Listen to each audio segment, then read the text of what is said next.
Welcome to Pod Save America. I'm John Favreau. I'm John Lovett. I'm Tommy Vitor. Later in the pod, Tommy's conversation with Warren Binford, one of the attorneys who's blown the whistle on the appalling conditions in the detention centers holding migrant children near the border. Before that, we'll talk about the latest in the census rigging scandal, Nancy Pelosi versus AOC, and some concerning new 2020 polling.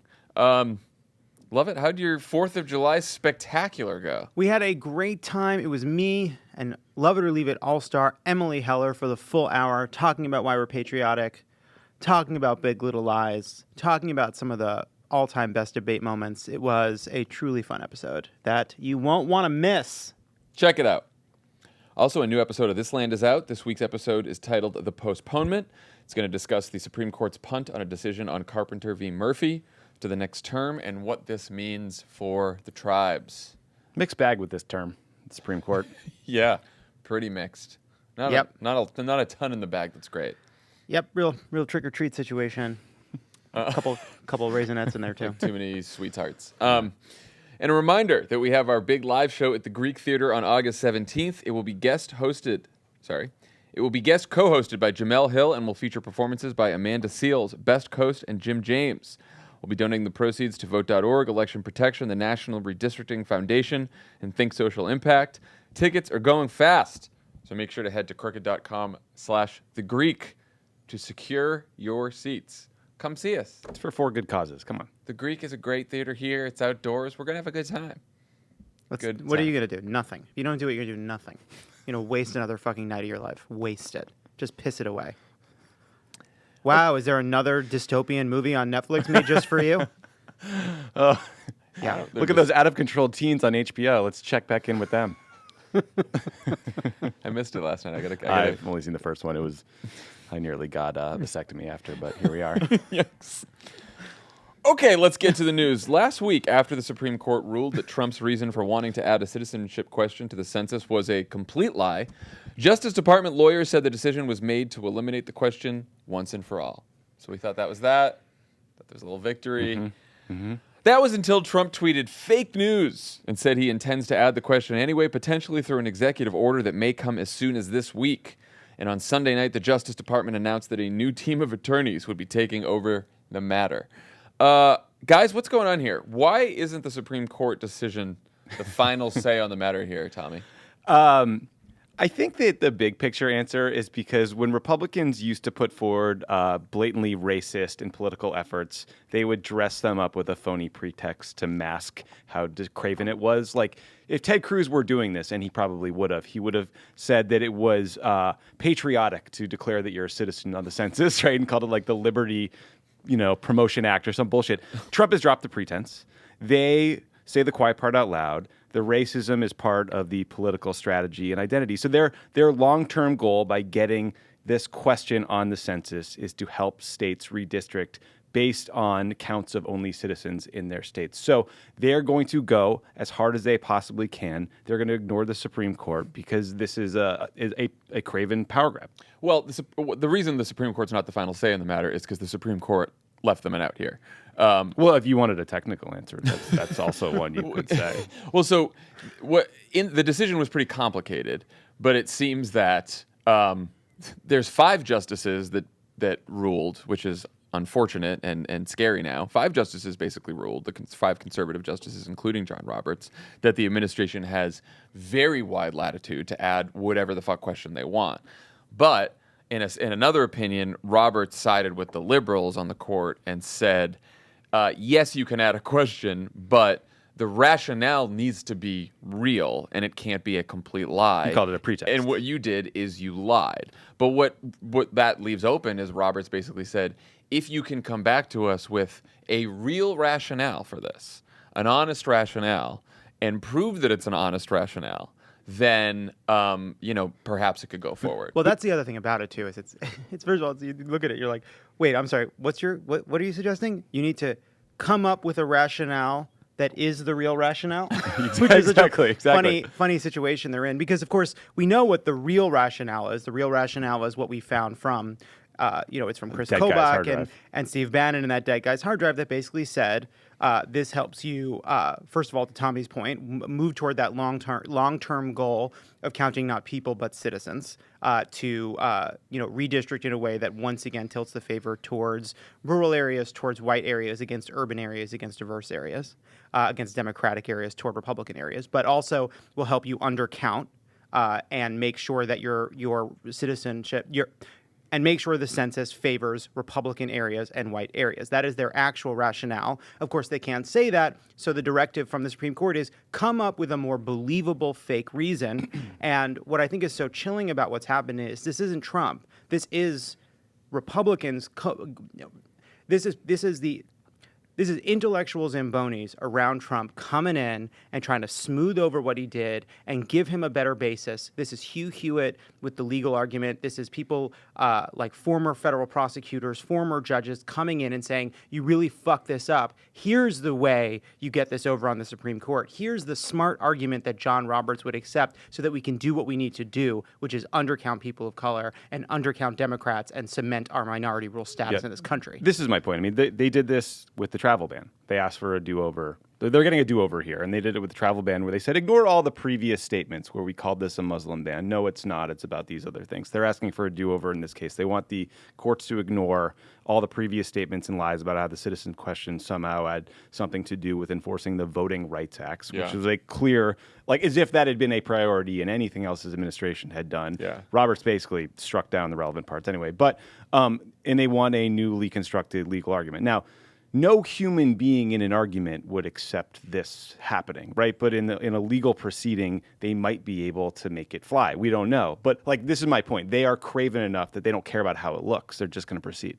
Yeah. Well, so what's going to happen next? All the legal experts, like no one really knows. I guess there's a couple possibilities here, right? Like some people, you can make the argument that, okay, it's going to be hard, like you just said, Lovett, to come up with a rationale that is true, that is not just, inherently like we want an undercount of the census, right? Which is not a rationale that they would accept, because that, But I'm a little worried that they might go with something that is close to the truth, which is we want to do this because we want data on who's a citizen and who's not, because by the way, we want a district and draw the maps based on who's citizens and not based on the population, which is what Republicans have been trying to do for a while.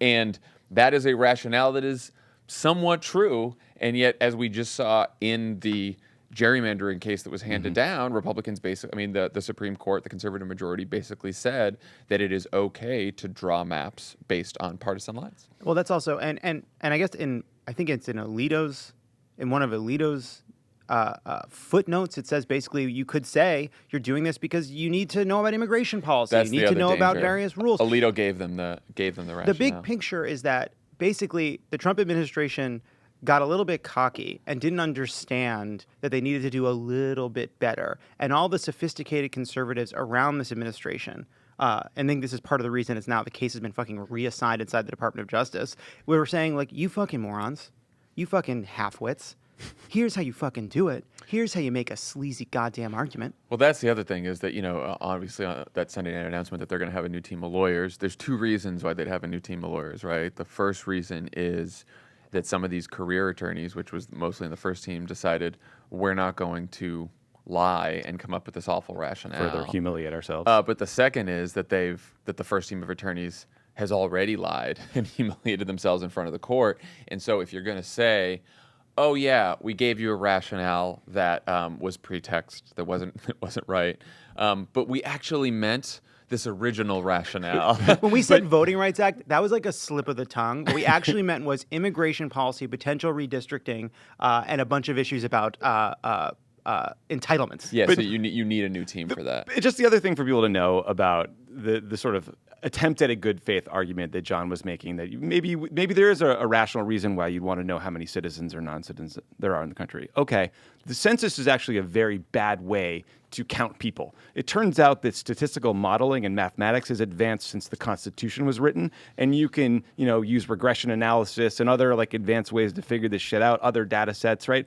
They are only doing this because they know it will lead to undercounting of minorities, which will lead to an advantage for white Republicans. Yeah, their rationale is clear. What's the concerning part is that Supreme Court decision. I mean, the real story here is that 5 justices, including Roberts, said to the administration, look, people have added partial citizenship questions to the census in the past, even though those citizenship questions were directed at certain demographic groups like long time ago. And the administration has wide latitude to add questions if they want. And literally the only problem was this rationale. Now, Roberts also might have been thinking, well, this is going to be, if I say you need a better rationale, they're not going to come up with one, because also the government lied to the court and said this has to be taken care of by July 1st at the latest, or we can't print the forms. And now the government's saying, oh, no. We'll print the forms anyway, and we'll add an addendum if we win. Yeah, I mean, the Secretary of Commerce, Wilbur Ross, perjured himself in furtherance of this argument. So you would think that would have some political fallout, but yeah. Don't hold your breath. So I guess what happens next is, they could have Trump could issue an executive order this week. It will probably, we'll see what the new rationale is. It will end up back at the Supreme Court, and we'll see. The one thing that the Supreme Court has not decided, and they didn't decide in the last case, is they haven't decided anything on whether the question was added with the intent to discriminate on the basis of race. One of the cases right now against the census question is in the Fourth Circuit, I believe. And that's basically saying that this would violate the 14th Amendment by discriminating on the basis of race. If the Supreme Court has not decided either way on that. So that is, and we know at least on gerrymandering, they decided favorably on, okay, you can gerrymander on a partisan basis, but you can't gerrymander on a racial basis. So there is some hope that maybe they could rule on that. And again, this does go back to the fact that there really is like a smoking gun piece of evidence from one of the architects of these policies that basically says this is a way to favor white people in the outcome of the census. So there is, I don't think anybody, there's a lot of reasons to be cynical about what's going to happen next, but I do think it is premature to claim how this is all going to turn out. No, we don't know. And nor would either of you dare. And there's another smoking gun, which was Trump at the press avail the other day saying that you need this to figure out congressional districts. I mean, he's too stupid to hide the ball even. Right. Well, it was when he said that made me think, oh, like they've done this in the past where it's like, that is sort of an odious thing that he just said and admitted, but I'm like, maybe that's just going to be their rationale. It might be, but their Solicitor General previously called it a conspiracy theory, nonsensical even on its own terms. That's a direct quote. So bad. No, but what I was saying, Lovett, is forget about us predicting. Like, I was reading about all this last night. There's very few people who are even trying to predict how this is going to end because we're in such weird territory. It's also like this sounds so in the weeds and there's so much minutia. I mean, the census controls, I believe, $880 billion in federal funding and where it will go. And the process of the census is like, it's a massive undertaking. They have to print 1.5 billion distinct pieces of material to conduct the census. It's no small thing to start it late. It's also, I mean, we used to be at a place where we were debating whether or how or by what path we offer the 11 million people who are here who are undocumented citizenship in this country. This is yet another example. The Trump administration wants to move towards not literally just erasing the idea of these 11 million undocumented people from this country, right? Like if you don't count them as citizens, if you don't draw districts based on where they are, if you don't give political representation to the communities where undocumented immigrants are, if you don't give federal funding to communities where these undocumented immigrants are, but you know all of their information, you are eventually getting to a point where they're figuring we don't count them in the country, and we're trying to do whatever we can to deport them. Yeah. I mean that's what they're doing. They want to have they think about what this would mean for them politically. Forget even you don't have to get that far. This is so that Republican members of Congress can wave a piece of paper and say, there are 30,000 undocumented people right here in our district, and they're not paying taxes, and we're giving them health care. Yeah. This is about giving every single Republican member of Congress a cudgel for them to use in their reelections. Yeah. Before you get even to the major policy shifts they'd want to use based on it. This is party over country, too. I mean, it would hurt states like Texas and Florida, but Republicans in those states see that there would be a greater good for the National Republican Party, and they're cool with screwing over their own states in the short term. It's very bad, and it's especially dangerous because this is not a 2-year problem, a 4-year problem. No. As we know, the census is every 10 years. So we will be stuck with this until 2030, and some of the effects could be permanent. So very bad. All right. Let's move on to the latest episode of Dems in Disarray. Love that movie. We should just. Can you just say it again, and then we will in post add something blowing up. Cool. All right. Let's. No, you got to say it again. Oh, just saying it. Just say it again. The latest episode of Dems in Disarray. I'm glad you made the noise so they knew Everything where to is put it in high tech post. here at Pod Save America. So for reasons that I cannot fathom, Nancy Pelosi thought that a lunch with New York Times columnist Maureen Dowd was a good opportunity to get some things off her chest. I want to make, before we get into the substance, there is one fact in this article that delighted me, which is midway through the lunch, while they were talking, Nancy Pelosi reaches across the table and forks some of Maureen Dowd's potatoes. Or home fries. Just stole them. Just sort of reached across and ate off of Maureen Dowd's plate. And I love that so much. It is so intimate. It is a power move. It is so aggressive. It is so personal. Yeah. It is also something that the second she did it, she should have known that Maureen Dowd is going to write about that because that is the detail that Maureen Dowd lives for. And if you're telling me that Nancy Pelosi did it knowing it would go in the story, I like it even more. So, more important than that. Yeah. What could way be more important than that? When asked about the criticism, Because you know Nancy Pelosi didn't order potatoes. She's not going to have fucking potatoes on her plate. All right. She is going to have fruit or maybe sliced tomato, but she wants one potato. Fucking respect the hell out of it. Sorry. Last time I interrupted. I hope you all drag him on Twitter for this.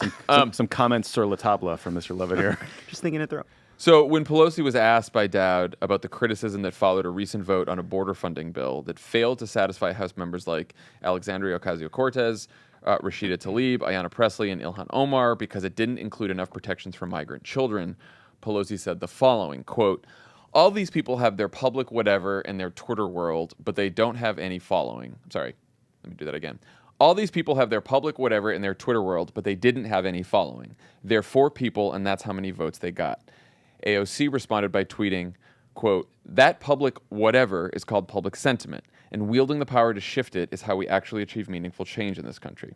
So, before we talk about the wisdom of the Dowd interview itself and doing such an interview, let's start at the beginning over the fight over the border funding bill that led to this whole controversy in the first place. What do Democrats like AOC want in the bill, and why couldn't they get it? They wanted language that would have done a few things. They wanted to ensure the release of unaccompanied migrant kids from these temporary facilities after 3 months. They wanted lawmakers to be able to visit without having to give notice, which is ridiculous that these unelected officials can bar them from entering a facility. I don't understand how that's possible. It's crazy. And then they just wanted basic standards for humanitarian treatment for these kids, like 2 square meters of space to sleep. It not being freezing cold in a facility where there's no blankets. The lights go off at night so you can sleep. So they wanted basic accountability to be tied with, I think everyone would argue, some pretty desperately needed funding to expand services or facilities or access for these kids. But they rightly don't trust what Stephen Miller is going to do with that cash. I wouldn't either. Yeah, I mean, I thought Rashida Tlaib made a good point in some piece where she said, you can't tell me that the administration doesn't have the money. That the reason there's no toothbrushes, the reason there's not enough beds is because the administration just doesn't have the cash, And so they wanted these, Nonsense. They wanted to include these standards in there. Why couldn't they get these standards included in there? Here's the rub, John. That's where the debate begins. Yeah, I mean, so I don't think anyone argues with them on policy, right? I don't think anyone's disagreeing with the fact that Democrats have a better policy position and wanted better treatment for these kids and wanted a bill that did more. The question is, did they have the power to achieve that in these negotiations? Some have laid this at the feet of Nancy Pelosi, but others have said, well, hold on a second. This is what came out of the Senate, out of Mitch McConnell's Senate. And it is not totally clear what could have come out of the Senate that would have been it is not clear how Nancy Pelosi could have gotten to a better outcome in the House based on what had already taken place in the Senate. So, yeah, I mean, so you read all these stories about the back and forth of what transpired over these few weeks in these negotiations, right? And I do think it's important, like, number one, the reason that we don't have these protections in the bill is because of Mitch McConnell and Donald Trump. Right. Like, that, we should all keep that in mind. Mm-hmm. The question then is, could Pelosi and Schumer have fought harder to try to get some of this stuff in there to negotiate? And, and who's to blame, right? Lovett, you just said it passed the Senate, but it passed the Senate with by a wide bipartisan margin. Right. So the Senate Democrats do bear some responsibility here. Absolutely. And Chuck Schumer does bear like a lot of this is focused on Nancy Pelosi. Like Nancy Pelosi had to turn to her caucus after Chuck Schumer decided to go along with the Senate bill, and a ton of Senate Democrats went along with it as well. That's my point. That's my point. That But I'm saying it's not just McConnell. No, of course not. But it's what came out of the Senate and was handed to Nancy Pelosi, and it's hard to look at this and view it as a problem that took place in the House when so many Democrats went along with what happened in the Senate. Now, where it gets to Pelosi is the Senate sends over the bill, and the original plan was for Pelosi to attach all those protections onto the Senate bill, and then you send it back, and then you negotiate before it goes to the White House. She intended to do this. She wanted to do this. And then a bunch of Blue Dog Democrats and the Problem Solvers Caucus said, no, we're nearing the break. We're not going to get this stuff in anyway because McConnell's never going to allow it and Trump's never going to allow it. So let's just vote on the clean Senate bill. And reportedly, they were worried about being seen as cutting ICE funding. So which is surprising. This is super important because, Lovett, you said I don't think anyone disagrees on policy grounds. On the protections that Tommy mentions, that's true. But there's a bunch of moderates in the House that said, okay, some of the liberals want to include a provision that literally cuts ICE funding by, I don't know, tens of billions of dollars. And we are not going to sign on to cutting ICE funding because we think that could be used as a cudgel against us in our elections. Right. So while everyone was for the protections That's what and everyone bond policy, there was this policy disagreement over ICE funding. That Well, got them all they didn't tripped want up the too. fight. The part of the House didn't want the fight over the parts where Democrats don't agree. Democrats agree on the treatment along the border where the attention has been drawn. Where Democrats didn't want the fight is on the issues ancillary to that. Yeah, and there's a suggestion that moderate Democrats in both the House and the Senate wanted to do something before the July 4th recess where they go home and they see tons of constituents and might get asked about this, et cetera. I don't know if that's true. I haven't talked to them, but you hear that often. Here's what I think about this. Like, I agree that it's very unlikely that Mitch McConnell or Donald Trump would have allowed even some of these protections into the bill. But you don't know if you don't try. Yeah.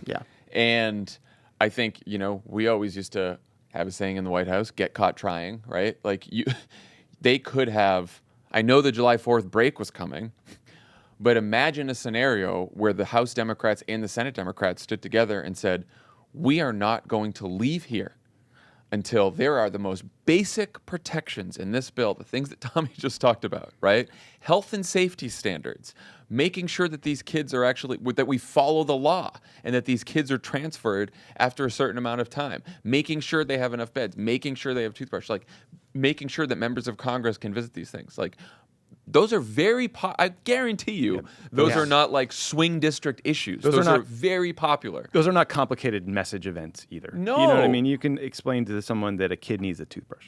And maybe you lose anyway. And, I have to say there's a good likelihood they would have lost. But imagine if there were scenes of these House Democrats and Senate Democrats staying in Washington over the break, holding these events, making a big deal out of this. I don't know. I think it's...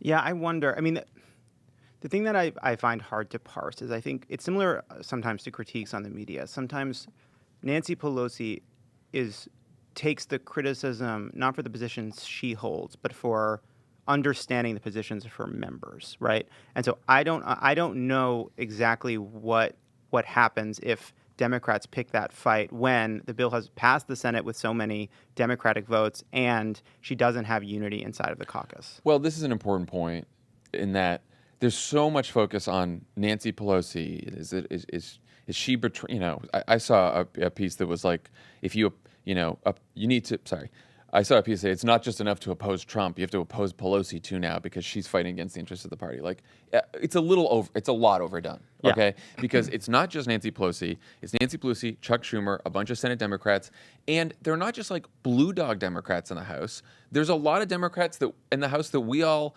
know and love who we just voted for in 18, who were new young members. It's not just the old one. Like I was looking at the list of the people who ended up voting in favor of the bill. Lauren Underwood, Antonio Delgado, Katie Porter, like some of these people that we really like they're all involved in this. I sort of think that's the point Pelosi was trying to make to Maureen Dowd. Yes. Maybe we get to that. I mean, I haven't read a transcript of the Maureen Dowd interview, but I have staffed some of them. I have been the victim of some of her columns. She is a master of doing this. She can find ways to get you to speak a little more loosely, ways to set up a question, way to excerpt a quote, and then a controversy is born. That said, the phrasing from Pelosi seemed very condescending and dismissive, and it's not the first time that she's talked about some of these freshman lawmakers in this way, and it would have pissed me off. I mean, she talked about the Green Dream when she meant the Green New Deal, right? She's a little too eager to kind of brush them off. But I do think that Nancy Pelosi's worldview is entirely through the lens of how many votes you got, right? You telling me you got a bunch of tweets and 4 votes? Get the fuck out of here. Like, that's kind of her point. And so I'm not defending that. I'm not saying that's a right way to view the world, but it's like brass knuckle politics, and it's kind of why we also love Pelosi at times, because she kicked the shit out of President Trump on some fights on these same grounds. There was a very legitimate, easy answer for Nancy Pelosi to give Maureen Dowd, as Maureen Dowd was egging her on to cause trouble. Which was, I'm out of town that morning. Yeah, right. No, that's number one. You're right. She should have never sat to sit down with Maureen Dowd in the first place. This is not to say anything against Maureen Dowd. No, she's too good. Maureen Dowd's job is to get you to say something controversial, so she writes a column that's controversial. That's her job. She's very good at it.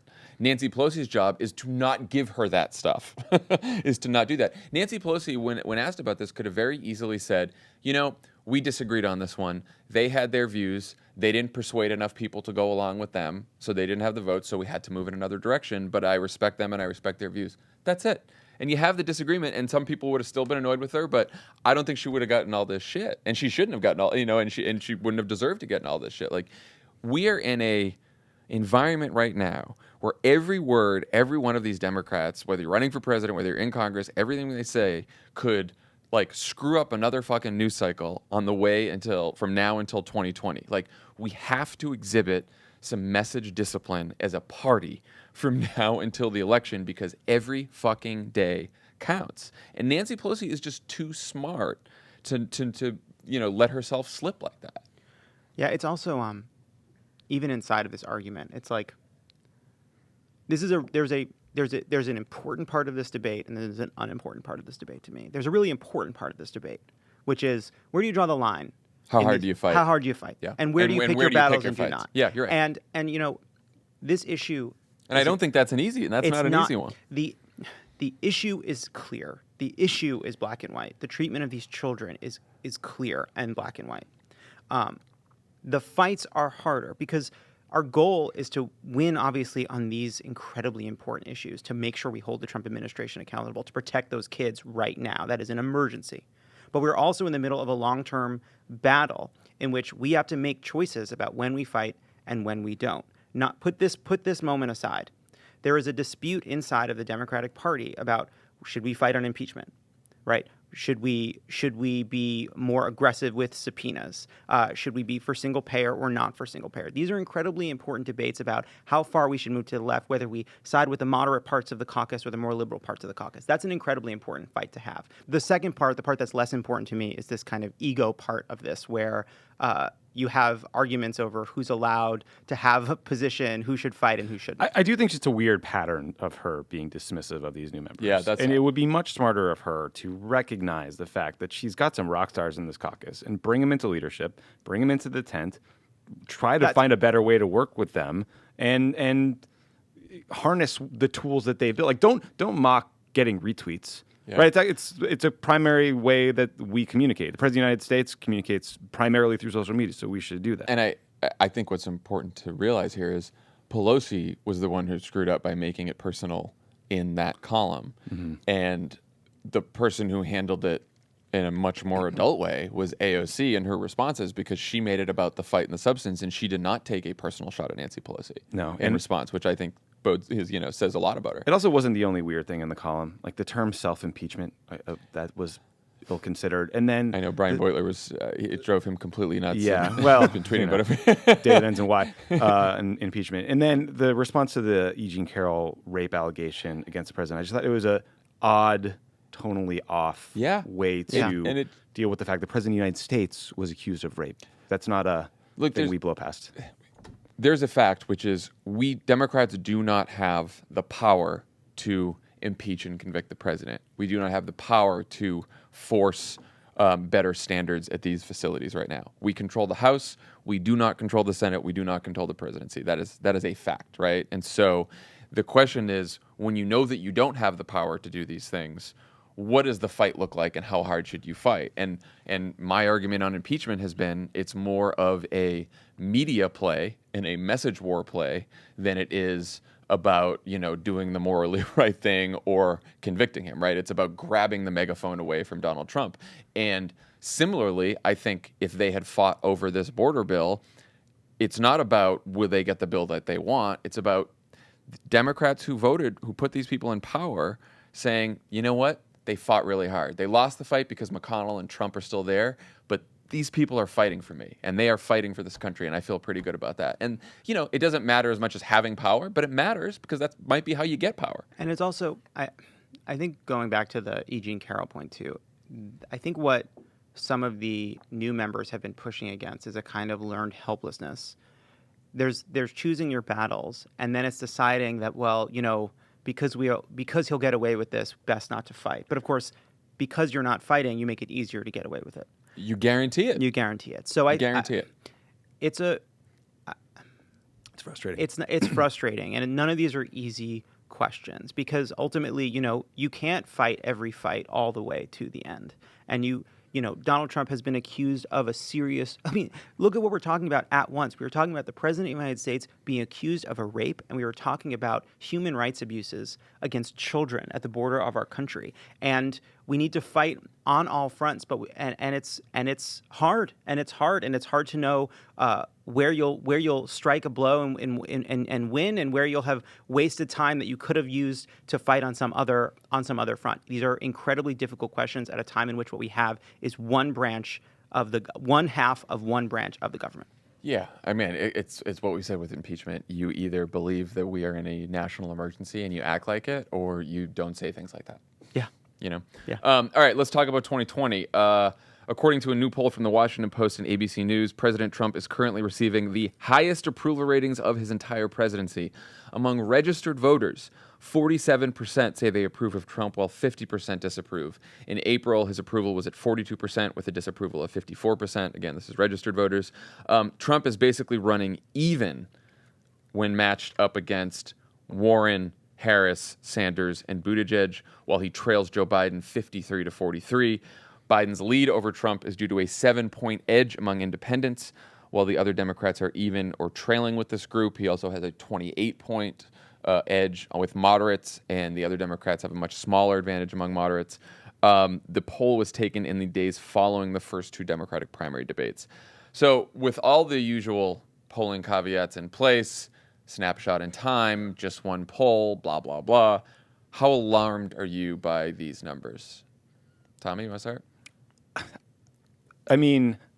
I just think that this poll, let me start. I'm alarmed. I'm alarmed every day because I think that we all just need to realize that despite the news cycle, the latest poll, or what's going to happen, that most presidents are reelected. And that there's actually a lot of structural advantages for Donald Trump that we don't talk about every day, like fundraising, right? He just raised, $105 million? Yeah. So regardless of what this poll says, regardless of what a poll says in 2 months after he had a bad news cycle, we have to realize that we have to get our shit together as a party. We have to have a nominee that's not too banged up, that comes out strong, and that we have to work twice as hard as we did in 2016 if we want to beat him. There's no guarantee. We think he's the worst president in the world. Half the country doesn't. It's a fight for the middle. It's a fight for turnout. I don't know. That's going to be a rinse repeat for me. Yeah, it's one poll, and it's terrifying. It's a terrifying poll. It's a poll that says Donald Trump is very much in sight of being reelected president, despite all the work and all the effort and everything, despite how much energy we have, despite how terrible a president he is, that he can be reelected, and we should be terrified of that. And one thing I would look at this poll and think about is, what has the news been like? What have we been talking about? What have our debates been over the last several weeks and months that would lead for him to see an uptick in his approval, right? And to me, what I see is a kind of twilight, endless conversation amongst Democrats about whether or not to impeach him, this kind of semi-process, semi-impeach situation in which we're not talking about healthcare very much.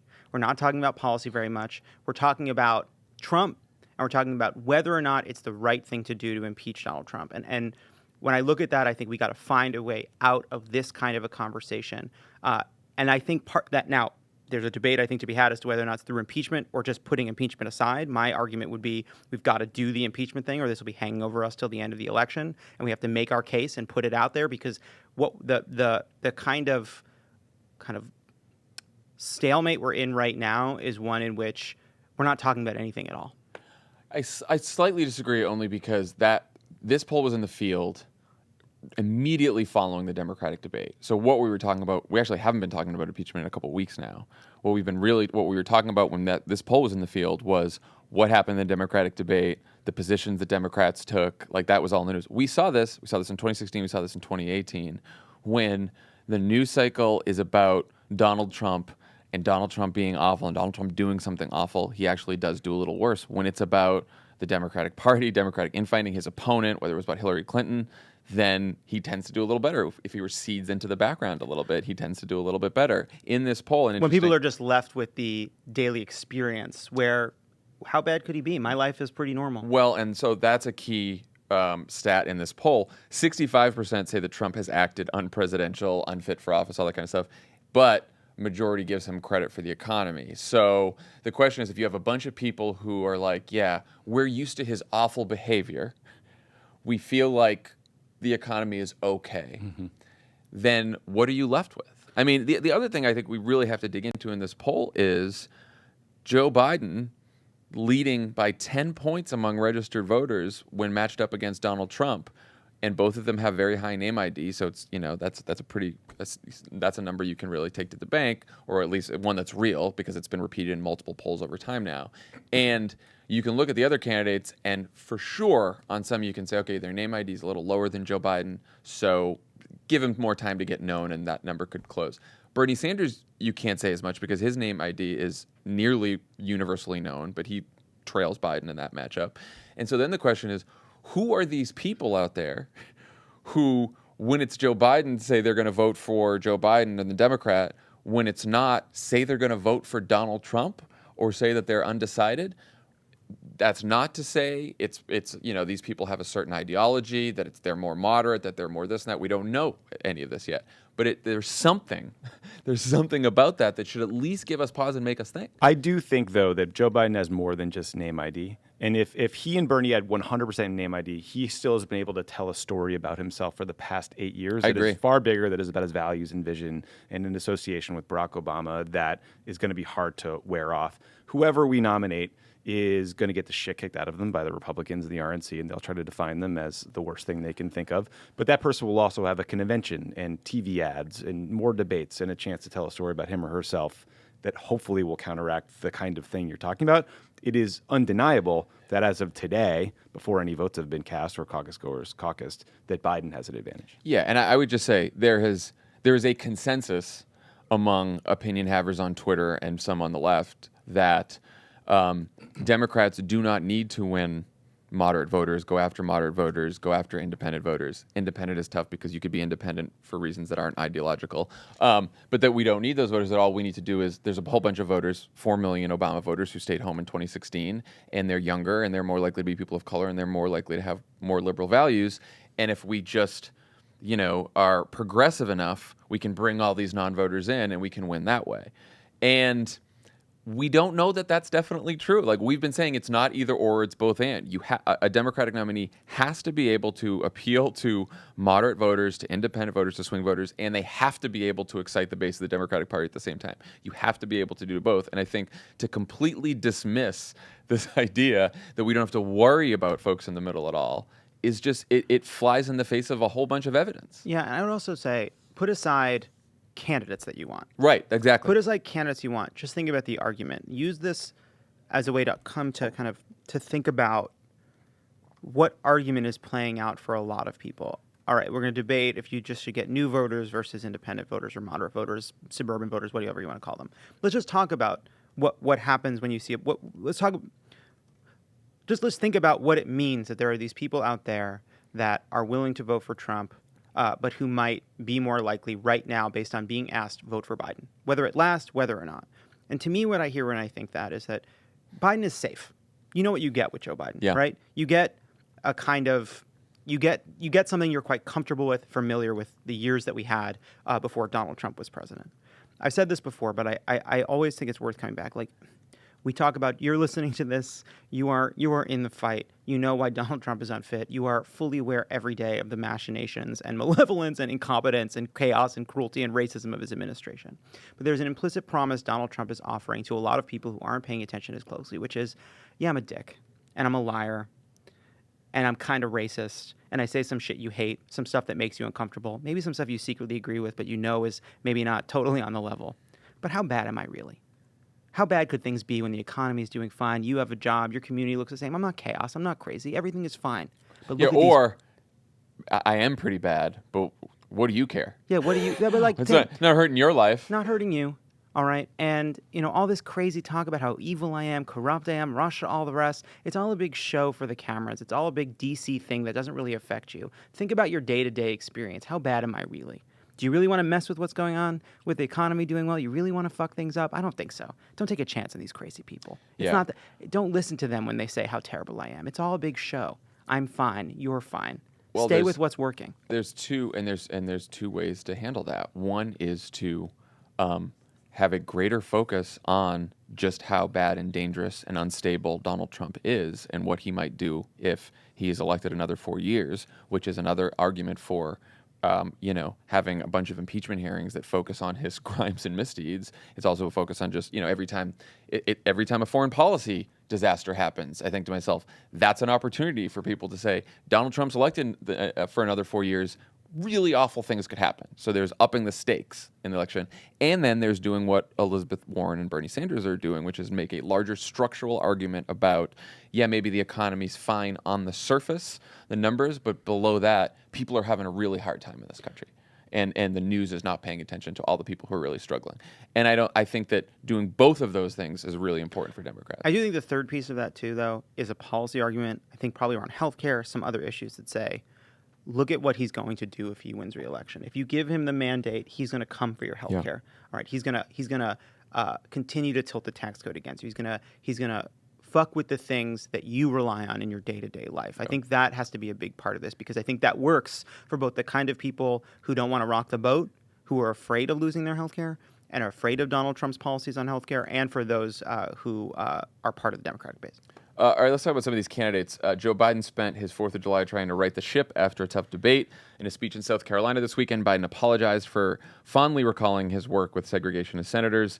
Quote, "Was I wrong a few weeks ago to somehow give the impression to people that I was praising those men who I successfully opposed time and again? Yes, I was. I regret it. I'm sorry for any of the pain and misconception I may have caused anybody." Biden also said, quote, "I'm not the same person I was as a 29-year-old elected to the Senate. America has changed, and I have too." And then pre-butted other potential attacks on his past votes for the Iraq War, the bankruptcy bill, and the crime bill. Tommy, what do you think Biden was trying to do here, and do you think it was effective? The speech was interesting. I mean, I think like on its face, he was trying to set the record straight, in his opinion, about his record on civil rights and race. And I can't judge from here whether it worked or not. We'll see.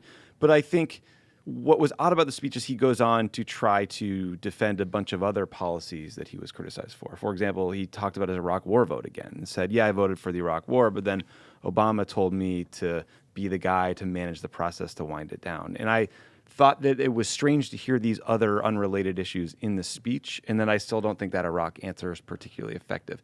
I think the challenge for Biden is that what hurt him in that moment was not necessarily a debate about busing policy or a debate about race. It was that he looked like he got his clock cleaned on the debate stage. And I think that's why you've seen Kamala Harris jump up in the polls, is because she looked poised and smart and effective and like a prosecutor that could take down Donald Trump, right? So like a lot of this is performance art, as much as we all wish it were not. We will see if Biden's numbers with African-American voters continue to go down or go down at all. I don't know yet. But, I think, look, big picture, I'm glad he seems to have internalized the criticism and knows that it wasn't just bad faith political attacks, that there were some people who over many years have been genuinely hurt by a weird relationship with Strom Thurmond or conversations about segregationists about as if they were just kind of okay guys you had to work with. That bothered a lot of people. And that night wasn't the first time we had heard this, having worked with Biden. Yeah, and look, and I totally agree with that. And it showed me that he has a team around him that knows what the right message is, that knows when you should apologize, that knows what you should say and what you shouldn't say, and that this is about him internalizing it. Because if he had said some of these things on the debate stage, he would not have had the couple of weeks that he had. And I, again, knowing his team, knowing people like Ron Klain and Anita Dunn who prepped him, I am sure they had a lot of these exact lines from the speech in debate prep ready to go, and he couldn't execute. And there's been sort of a slowness from the Biden campaign in general to sort of like correct these things as they go wrong. Mm-hmm. And you have to be unbelievably nimble and quick in this environment, especially when we get to a general election against Donald Trump. You have to be able, it's not just about performance, it's about like reacting on stage in a debate or having your team be able to put out a response to some controversy within, a couple minutes and not mm-hmm. having it go through a committee of 50 people and all that bullshit. Like you have to be fast. Yeah, it's I think that what to me happened over the weekend is Joe Biden entered the primary a bit. There was a quality of, it's a little bit like, he's got this great team about him, but he's like, he's sitting on the couch and he's eating Cheetos. And you got to train. This is going to be like a pretty big fight. All right. We got to like lace up and like put the gloves on and do some sparring and get ready for the fight. And he's like, I'm fine. Like I've been doing this a really long time and these guys they're not going to land a punch on me. I'm good. I'm Joe Biden. I'm going to be fine. He's, moves over to the pork rinds, relaxes, puts on a little bit of weight, puts the gloves on, goes after the debate, gets ready to throw some punches, thinks it's going to be a great time. And just by the end of it, it's just fucking crawling off the debate stage, bloodied and battered, gets down to South Carolina, can barely get on his feet. So I think what we have now is somebody who's like, okay, this is a real fight. I got to train. I got to get up. I got to say the things I'm supposed to say. I take this seriously. I'm not going to be handed this thing. It's going to require genuine learning and being live and not just trying to kind of eke out a victory here, but actually do the work and try to win. Yeah, he's basically got a two-pronged strategy here now, which is one, he wants to make every debate about the future because he doesn't want to talk about all the past weird stuff. And if people do want to talk about the past, he had a line in the speech. It's as if my opponents want you to believe I served from 1972 until 2008 and then took a hiatus for the next 8 years. They don't want to talk about my time as vice president of the United States. And then he said of Obama, quote, he selected me. I'll take his judgment about my record, my character, my ability to handle the job over anyone else's, which is a pretty powerful line and one that I imagine a lot of people who, Barack Obama has a 96% approval rating among Democrats will think to themselves, yeah, Obama did pick him. So it's certainly less complicated than understanding de jure versus local bus. Right? Like it is high level and can be used rinse repeat. We'll see if he'll be able to shield himself from other attacks with it. But I thought in the speech it was an effective line. Now, there's also, we should point out that it's not a guarantee that even in a debate about the future, he can avoid stepping in it. He was asked about, would you consider appointing Merrick Garland again as a Supreme Court justice? And he said, sure, I'd consider it. The headlines made it to be like he proposed Merrick Garland, but he did say, sure, I'd consider it. And you have to think to yourself, okay, in the political environment we're in, the next Democratic president comes around, is he going to appoint a 66-year-old moderate Merrick Garland No. if she or he has a Supreme Court appointment? Crazy. No, you say, I'm going to put AOC through law school and get that 31-year-old on the fucking court. Doesn't even have to go through law school. Yeah, what? Yeah, we don't need law school. As Dan Pfeiffer said, you run the Harvard Law 10K, see who wins, and name that person. Yeah, exactly. This is what I was going to say. And then, and then, Joe Biden has to do what every candidate does when they want to kind of make a moment for themselves, attack Beto O'Rourke. Well, it's funny, but next debate, but the lesson that these candidates learned from the first debate, and more so than the Beto Castro thing, the Kamala Biden thing, is just go after someone. Yeah, no, you got to walk into that, and that's a moment, which I don't know is the it's a good short-term incentive in the primary. It worries me longer term about the party. Mixing it up. I wonder, but it's funny. It is an interesting question, right? Because Biden can't go on the stage now and be like, "Hey, Kamala Harris, I'm back," and I've learned some new moves. Jerk store call. But he's got to go after somebody, and it depends on that draw. Who could it be? Maybe it'll be Dumb Steyer. Well, it's good that CNN's holding a live drawing like it's the fucking draft in July for the next two the next two debates. They're going to do a live drawing. I did not know that. That's ridiculous. It's classic. Sure. Finally, it's transparent. Yeah. So finally, the New York Times published a piece on Sunday about how Kamala Harris and Elizabeth Warren have challenged the frontrunner status of Joe Biden and Bernie Sanders, and about how Harris and Warren's campaigns are viewing each other. I thought that was the interesting part of this piece. It notes that Warren's camp wonders whether Harris can, quote, sustain the energy she has generated with set piece moments, like her takedown of Mr. Biden, and Harris's advisors are, quote, convinced that Ms. Warren will ultimately suffer for her fixation on her policy agenda and relative lack of interest in going after Mr. Trump directly. And it also says, while they have distinct political bases, Ms. Warren and Ms. Harris are both relying on the support of women and educated liberals to propel their candidacies. That strategy also means they are dividing up powerful constituencies that could, in theory, make one of them a dominant figure. One's messy, one's neat, terrible. But yet, as roommates, they make it work. They complement each other. What do you make of the assessments of each camp of the other camp? I mean, eye-rolling spin. Like, whatever gets you through the call with Jonathan Martin or whoever wrote the piece. Here's what I'd say. I'd say our strengths are our strengths, and her strengths are her weaknesses. Yeah, That's exactly. so weird. I mean, look, here's some relevant data that we do know. Warren just raised $19 million this quarter, which is pretty astounding given the limitations she's put on herself in terms of fundraising. Kamala Harris raised 12. We'll see if that number gets a continued boost from the afterglow of the debates. Look, we don't know anything yet. I mean, they're shadowboxing each other. I do think that Warren has really built an amazing operation in Iowa and is invested fully in the state early on. Kamala seems to be piling in a little bit later, knowing that you will need to do well there probably to keep going in the process. So I wonder if that wouldn't give Warren a bit of a political advantage, but we'll see. I think there is some truth to the assessments of the other campaign. Just from what I've seen before I read that, which is that, again, Kamala Harris has done particularly well during these set-piece moments. Her announcement every time she's in Congress questioning someone at a debate. And we have said many times here that what has been missing is more of a cogent rationale for her candidacy that wraps it all up, which is something that Elizabeth Warren has in spades. And on the Warren front, I do think fixation on a policy agenda is ridiculous. Yeah, that was like, silly. oh no, she just cares about her policies and plans too much. That's going to really trip her up. But I do think the reluctance to go directly after Trump. Warren had this moment, I think, in 2017 where she was, and sort of during the Clinton camp at the 2016 race, where she was going toe-to-toe with Trump all the time and sort of sucked into the vortex. And I don't think that worked for her very well.